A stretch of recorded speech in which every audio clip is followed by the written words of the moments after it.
सावित्रीबाई फुले शिक्षण प्रसारक मंडळ संचलित शांतिनिकेतन प्राथमिक शाळा सातारा परिसर औरंगाबाद येथील सहशिक्षक मी M.A. Mahajan. Subject general science, standard 6, lecture 15. Topic name nutrition and diet part 2. तर आपण मागील पार्ट 1मध्ये विटॅमिन्स आणि त्याचे उपयोग, सोर्सेस याविषयी माहिती घेतली होती. आता आपण पार्ट 2 न्यूट्रिशन अँड डाएट हा चॅप्टर शिकणार आहोत. In the past, Casimir Funk was a scientist who's belonged to Poland in Europe. In a scientific article, he read that people who ate brown rice were less likely to get beriberi than those who ate full meal rice. तर scientist कॅसिमर फंक हे scientist जेव्हा शास्त्रज्ञ यांनी पोलंडमध्ये Europe खंडामध्ये पोलंडमध्ये इथे राहत होते, त्यावेळेस असं त्यांना आढळलं की जे लोक ब्राऊन राईस खातात त्यांना बेरीबेरी नावाचा आजार होत नाही, आणि जे साधा राईस खातात, माइल्ड राईस, तर त्या लोकांना बेरीबेरी आजार होतो. He was able to identify and isolate the substance which prevents this diseases. तर त्यांनी अशा प्रकारचे आजार होऊ नये म्हणून यासाठी कोणते पदार्थ आहेत ते शोधून काढले. ही नेम ईट विटॅमिन, तर त्या पदार्थाला त्यांनी विटॅमिन असं नाव दिलं. He also propose that other disorders like scurvy, pellagra, rickets were also caused by deficiency of various vitamins. तर त्यांना या शास्त्रज्ञांनी शोध लावला की स्कर्वी, पेलेग्रा, रिकेट्स अशा प्रकारचे जे आजार आहेत ते विटॅमिन्सच्या कमतरतेमुळे लोकांमध्ये होतात असं त्यांनी सांगितलं. प्रोबायोटिक्स म्हणजे काय आपण बघूया. You know that the useful microorganisms which convert milk into yogurt are present in yogurt and in buttermilk. तर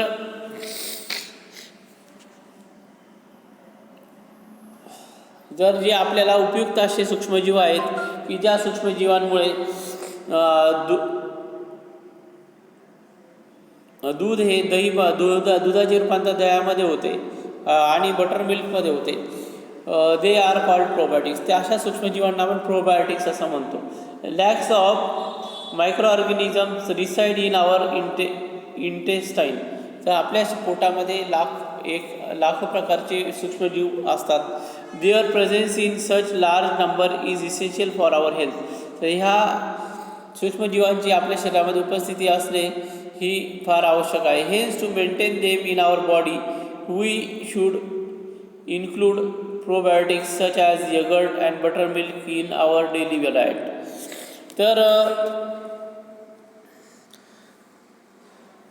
तर हे आपल्या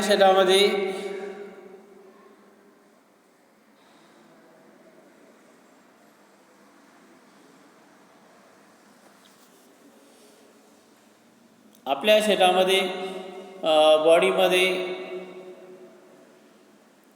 सूक्ष्मजीवांची या प्रोबायोटिक्सची कमतरता भासू नये म्हणून आपण दही, बटरमिल्क यासारखे पदार्थ खाल्ले पाहिजे. When we suffer from loose motion and vomiting we throw our micro organisms along with intestinal water. आपण ज्यावेळेस आपल्याला लूज मोशन आणि वॉमिटिंग होते त्यावेळेस आपल्या शरीरातले सूक्ष्मजीव हे बाहेर पडतात. Some medicines can also kill them. काही औषधी आपण घेतो त्यामुळे ते मरतात काही सूक्ष्मजीव आपल्या पोटामधले. Therefore we need to take extra yogurt, buttermilk to restore their numbers. त्यामुळे आपण जास्तीचं दही किंवा बटरमिल्क तर आपण हे खाल्लं पाहिजे.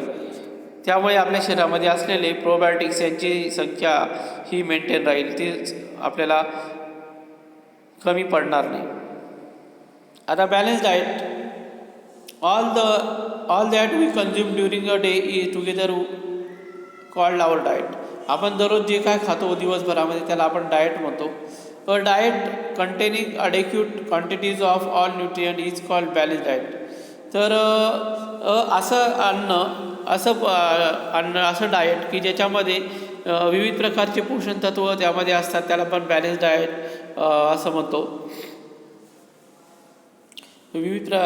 To build a strong and healthy body, you need all nutrients in the right proportion and in sufficient quantities in your daily diet. तर आपल्याला जर चांगलं शरीर बनवायचं असेल तर चांगलं शरीर बनवण्यासाठी आपल्याला आपल्या चांगल्या प्रकारचं अन्न योग्य प्रमाणामध्ये खाणं आवश्यक आहे. Significance of balance diets. Balance डायटचं सिग्निफिकन्स काय? And increase capacity to work.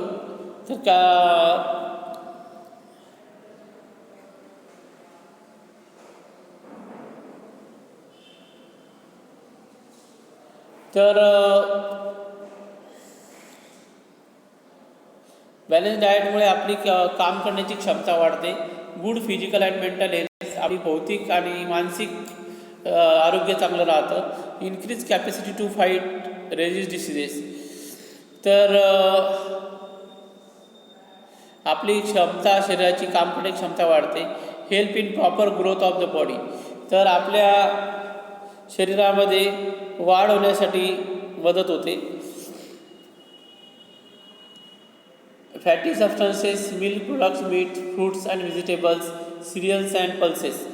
Apart from having balanced diet, we also need to exercise regularly to keep ourselves fit and healthy. तर आपल्याला बॅलन्स डाएट असण्यासाठी आपल्याला दररोज योग्य व्यायाम करावा लागेल. तर आपल्याला आपली बॉडी फिट आणि हेल्दी ठेवण्यासाठी सुद्धा काम करावं लागेल. त्यानंतर पुढे आहे how to get a balance diet. आपण बॅलन्स डाएट कसा घ्यायचा? तर कसा to ensure that we get balanced diet from the food we eat, we can make a food pyramid. All food which we eat is classified into various groups. तर आपण आपलं balance diet मिळण्यासाठी एक food pyramid तयार करायचं आहे आणि त्याच्यामध्ये आपण जे अन्न खातो त्याला विविध ग्रुपमध्ये त्यांनी पाडलेलं आहे. इथं the space allotted to each group food group in the pyramid depends upon the proportion in which it should be included in our diet. तर जी जागा त्यामध्ये पिरॅमिडमध्ये दाखवलेली आहे त्या जागेवरून आपल्याला असं समजतं की बा कोणतं अन्न घटक आपण किती प्रमाणात खाल्ले पाहिजे. Hence we can choose food from each group daily according to the space allotted to in the pyramid. त्या पिरॅमिडमध्ये ज्याप्रमाणे आकार दिलेला आहे त्याप्रमाणे फूड खायचं आहे. आपण दररोज अन्न ग्रहण करायचं आहे. If we choose some items from each group in the right proportion according to the pyramid shown on page number 53, we can make sure that we are getting a balance diet.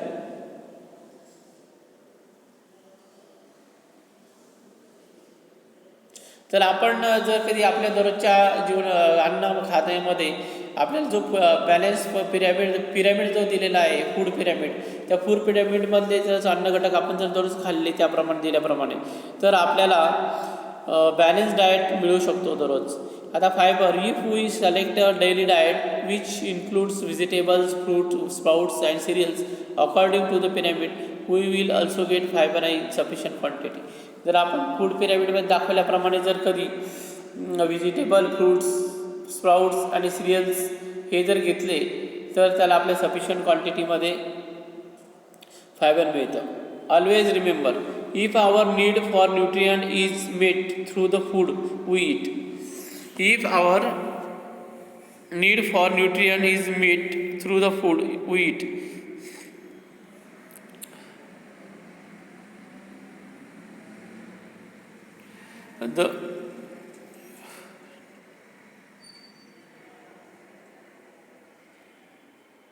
आपल्या शरीराला आवश्यक असलेली पोषण तत्वे आपण जे अन्न खातो त्यातून मिळतात. The nutrients are better utilise in our body. आपल्या शरीरामध्ये गेलेले पोषण तत्व हे आपल्या शरीरामध्ये वापरले जातात. Hence the best way to good health is taking a balanced diet and avoiding the deficiency of any nutrient. तर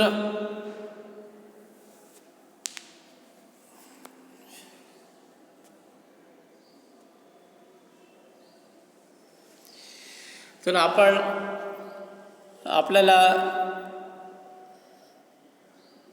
तर आपण दररोजच्या जीवनामध्ये चांगला बॅलन्स डाएट, संतुलित आहार आपण घेतला पाहिजे. त्यामुळे आपल्याला जी डिफिशियन्सी होणार आहे तर त्या डिफिशियन्सी होणार नाही आणि त्यामुळे आपलं पोषण तत्व चांगले राहतील. हा इथं फूड पिरॅमिड दाखवलेला आहे. या फूड पिरॅमिडमध्ये सिरियल्स आणि पल्सेस या मोठ्या प्रमाणात जास्त खायच्या आहेत. इथं स्पेस त्याला जास्त दिलेला आहे. त्याच्यानंतर इथं फ्रूट्स आणि व्हेजिटेबल्स दाखवलेलं आहे. तर फ्रूट्स आणि व्हेजिटेबल्स याच्यावेळी थोडे कमी प्रमाणामध्ये घ्यायचे आणि मिल्क प्रोडक्ट, मीट आणि फिश आणि एग हे कमी प्रमाणात घ्यायचे आणि सगळ्यात कमी प्रमाणात म्हणजे ऑइल. तर ऑइल सगळ्यात कमी प्रमाणामध्ये घ्यायचं आहे. तर अशा प्रकारे आपण या फूड पिरॅमिडवरून आपलं दररोजचं बॅलन्स डाएट ठरवू शकतो कशा प्रकारे घ्यायचं आहे. तर हा जर फूड पिरॅमिडनुसार जर आपण दररोजचं बॅलन्स डाएट घेतलं तर आपल्याला कोणत्याही डिफिशियन्सी होणार नाही आणि कोणतेही आपल्याला कमतरता भासणार नाही शरीरामध्ये आणि आजार पण होणार नाही. तर हा फूड पिरॅमिड अतिशय महत्त्वाचा आहे. या फूड पिरॅमिडचा आपण वापर करायला पाहिजे. Can you recall what trouble do we have to face if we do not get enough fibre from our daily diet. तर कोणते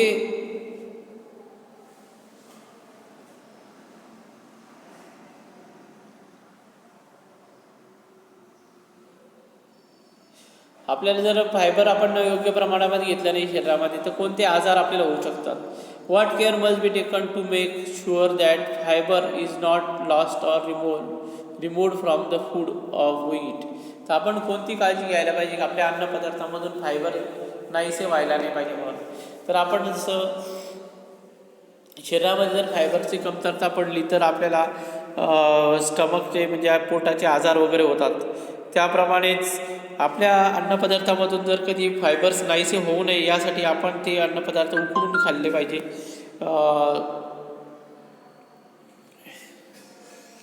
त्याच्यानंतर water along all the other nutrients the body also needs and adequate supply of water. म्हणजे इतर न्यूट्रियंटसोबत इतर पोषण घटकांसोबत आपल्याला पाण्याची फार मोठ्या प्रमाणात आवश्यकता आहे. For this purpose we must drink milk, butter milk, lemon juice, sharbat, fruits juices and plenty of water. तर याच्यासोबत आपण दूध, बटर मिल्क, लेमन ज्यूस आणि श्रब्स आणि फ्रूट्स ज्युसेस आणि प्लेंटी ऑफ वॉटर हे सुद्धा आपल्याला मिळतं. Malnutrition occurs when all the nutrients that the body needs are not obtained in the proper proportion from the diet. जे मालन्यूट्रिशन आहे म्हणजे ज्याच्यामुळे आपल्याला कुपोषण होतं, म्हणजे ज्याला म्हणतो आपण कुपोषण. तर हे कशामुळे होतं? आपल्या शरीराला आवश्यक असलेले जे न्यूट्रियंट्स आहे, पोषण तत्व ते पूर्णपणे मिळाले नाही तर आपल्याला कुपोषण होतं. This happens when a person does not get sufficient food or when the diet is not balanced. तर हे कशामुळे घडतं की सफिशियंट फूड आपल्याला जेव्हा मिळत नाही. If one's diet exceeds one's need it is called over nutrition. तर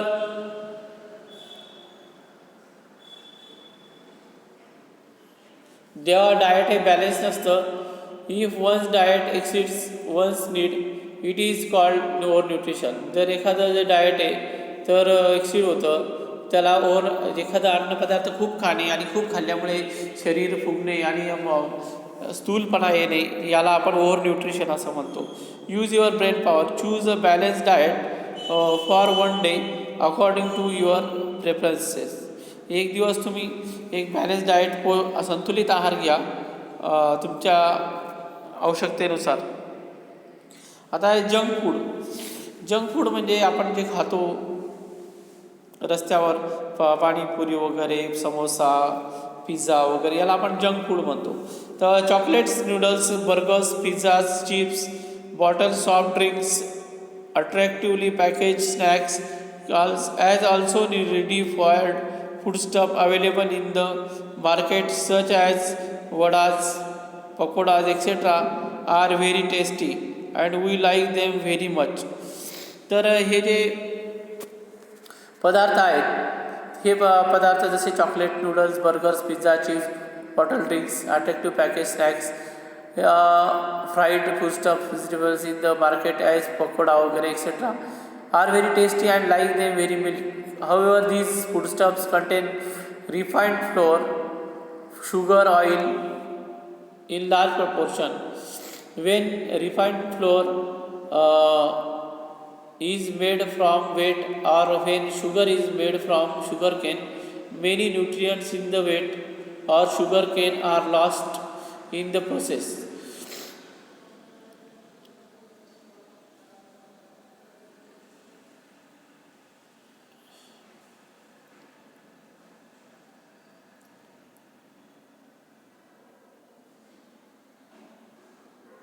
तर हे जे फूडस्टफ्स आहे जे आपण आत्ताच वाचले तर ते फूडस्टफ म्हणजे जे बर्गर, पिझ्झा वगैरे, चीज, समोसा वगैरे, कचोरी ह्याच्यामध्ये फ्लोअर, रिफाईंड फ्लोअर असतं, पीठ असतं, साखर असते, ज्यामध्ये ऑइल असतं, तेल असतं मोठ्या प्रमाणामध्ये.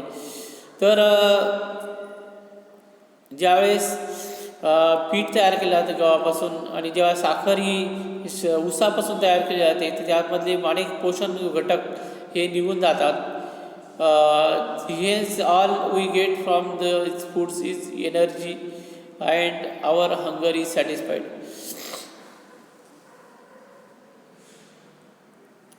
तर यापासून आपल्याला जे मिळतं तर त्यामुळे फक्त आपली भूक थांबवली जाते आणि आपली भूक पूर्ण होते. Naturally if we eat a lot of junk food we will get insufficient quantities of items from other food groups. ज्यावेळेस आपण जंक फूड मोठ्या प्रमाणात खातो तर मग इतर अन्न आपण खात नाही आणि इतर अन्न खात नाही म्हणून आपल्याला आवश्यक असणारे जे न्यूट्रियंट्स आहेत, पोषण घटक आहेत ते आपल्याला मिळत नाही. If this happens frequently our body soon experiences shortage of proteins, vitamins and minerals and that may lead in malnutrition. तर आपल्या शरीराला हे इतर अन्न घटक मिळत नाही आणि अन्न घटक जे आहेत प्रोटीन्स, विटॅमिन्स, मिनरल्स, कार्बोहायड्रेट्स वगैरे हे आपल्याला मिळत नाही आणि न मिळाल्यामुळे आपल्याला माल न्यूट्रिशन म्हणजे कुपोषणसारखा आजार होतो आणि कुपोषित मुले अशी तयार होतात. Junk food eaten frequently also causes obesity. कधी जंक फूड खाल्ल्यामुळे जास्त आपल्याला ओबेसिटी होते, जास्त स्थूलपणा येतो. Obesity is not good for our health. Obesity आपल्या शरीरासाठी चांगले नाही आहे. Such food do not supply all the necessary nutrients, they are called junk foods. तर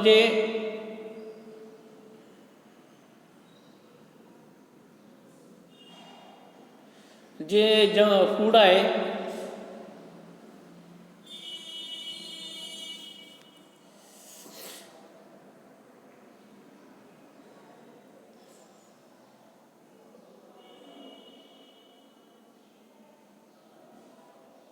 तर हे जंक फूड आपल्या शरीराला आवश्यक असलेले पोषण तत्व देत नाही आणि म्हणून त्यांना आपण जंक फूड असं म्हटलेलं आहे.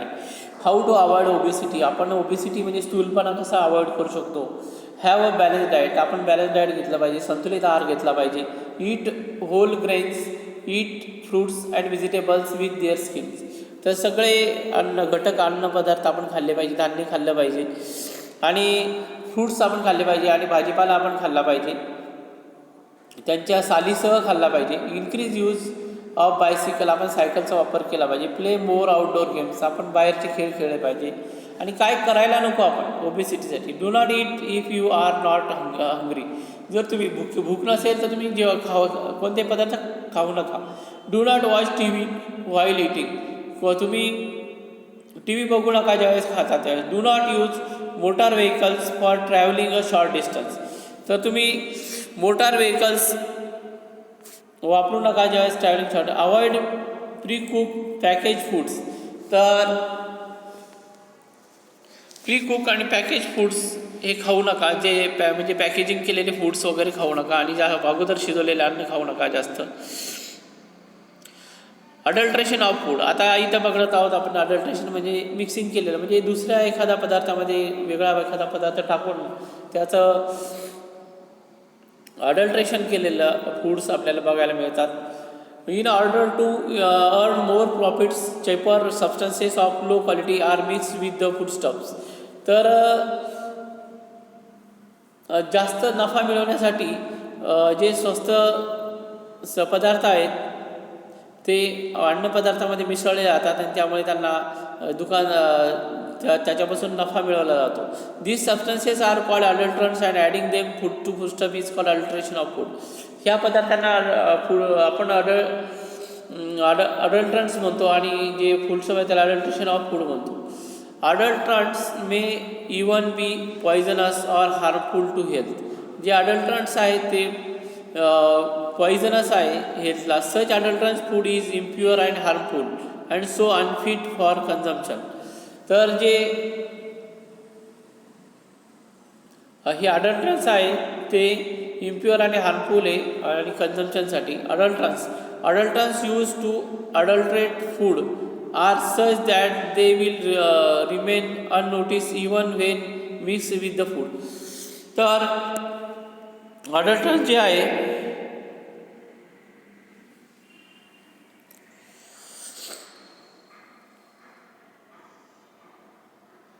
अडल्ट्रंट्सचा वापर आपण एखादा फूड अडल्ट्रेट करण्यासाठी केला जातो. जसं दुधामध्ये पाणी मिसळणे, युरिया टाकणे, अशा प्रकारची जी उदाहरणं आहेत ही अडल्ट्रंट्सची आहेत. आणि हे असे पदार्थ आपल्याला समजून येत नाही की कळत नाही की कोणते अडल्ट्रंट्स आपल्या फूडमध्ये टाकलेले आणि त्यामुळे अडल्ट्रेटेड फूड तयार झालेलं आहे. तर इथं बघा फूड आयटम्स दिले आणि अडल्ट्रंट्स दिले. आता मिल्कमध्ये water, chemical like urea and starch याचं मिक्सिंग केलं जातं आणि त्यामुळे मिल्कची क्वालिटी वाढवली जाते. आपल्याला वाटतं दूध घट्ट आहे आणि दूध घट्ट असल्यामुळे आपल्याला त्या दूध वापरावंसं वाटतं. तर पण ते अडल्ट्रेटेड मिल्क असतं. चिलीमध्ये ब्रिक पावडर टाकलेली असते, पावडर पंपकिन टाकलेलं असतं. पेपरकॉर्न्समध्ये पपया सीड आहे. आईस्क्रीममध्ये वॉशिंग सोडा आणि पेपर पल्प आहे. राईस म्हणजे तांदूळामध्ये स्मॉल व्हाईट स्टोन्स आहे. पीनट्समध्ये रेडिश पेबल स्टोन्स आहे. तर अशा प्रकारे विविध प्रकारचे अडल्ट्रंट्स त्याच्यामध्ये टाकलेले असतात.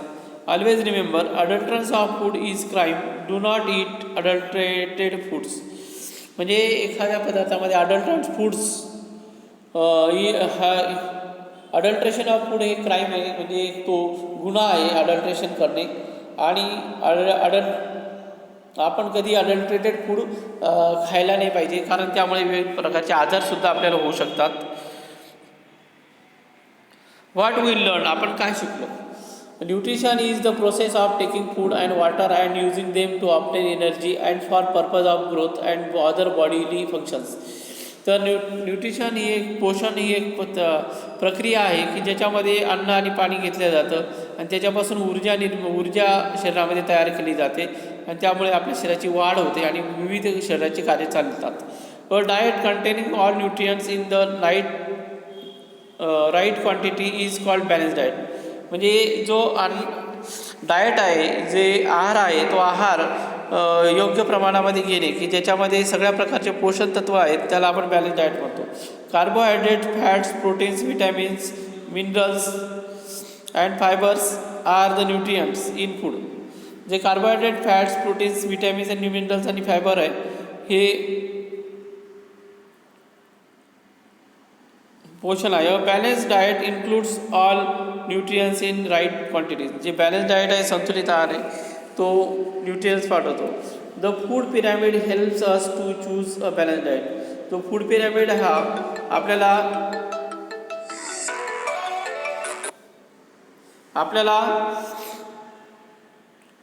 खाण्यासाठी आवश्यक आहे. Whether a person is nourish or has deficiency diseases depends upon the proportion of food taken.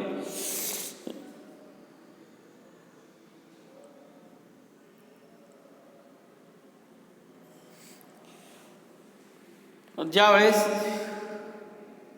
आपल्याला एखादा व्यक्ती हा मालनरिश झाला असेल, कुपोषित झाला असेल, त्याला एखादा आजार असेल तर ते त्याच्या अन्न घेण्याच्या पद्धतीवर अवलंबून, अन्न घेण्याच्या प्रमाणावर अवलंबून असतं. Junk food give us energy but not nutrients. Junk food आपल्याला एनर्जी देतात पण न्यूट्रियंट्स देत नाहीत. Adulterated food is impure and harmful to health. जे अडल्ट्रेटेड फूड आहे ते इम्प्युअर असतात आणि आपल्या शरीरासाठी घातक असतात. आता इथं क्वेश्चन आन्सर दिले. पहिला प्रश्न आहे फिल इन द ब्लँक्स. आता इथे फिल इन द ब्लँक्स आपल्याला दिलेले आहेत ABCDEF. तर या 6 फिल इन द ब्लँक्स दिलेले आहेत.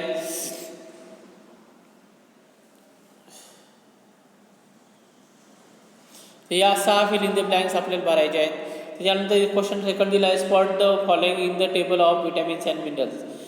तर the nutrients present in the setter, कोणते विटॅमिन्स आणि कोणते मिनरल्स त्यामध्ये आहेत ते आपल्याला द्यायचे आहेत.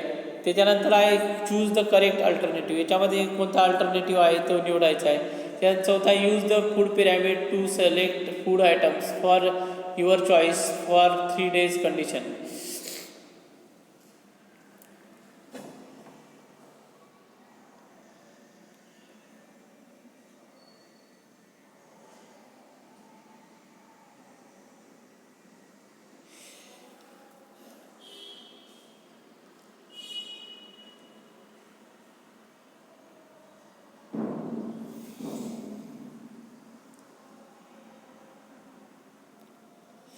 तर याच्यापासून फूड पिरॅमिड वापरायचा आहे आणि फूड पिरॅमिडचा वापर करून आपण the diet for all 3 days should be balance.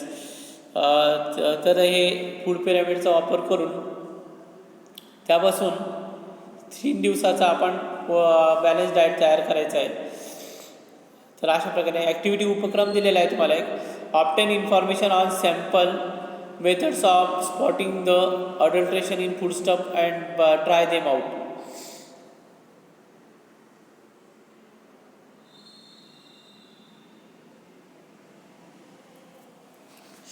तर फूड स्टफ अडल्ट्रेशनवरची माहिती जमा करायची आहे. तर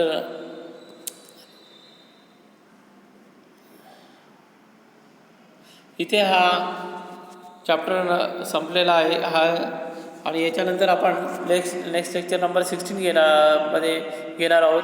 टॉपिक नेम आहे the skeleton system and skin. तर हा आठवा चॅप्टर आपण पुढे शिकणार आहोत. Have a good day and thank you.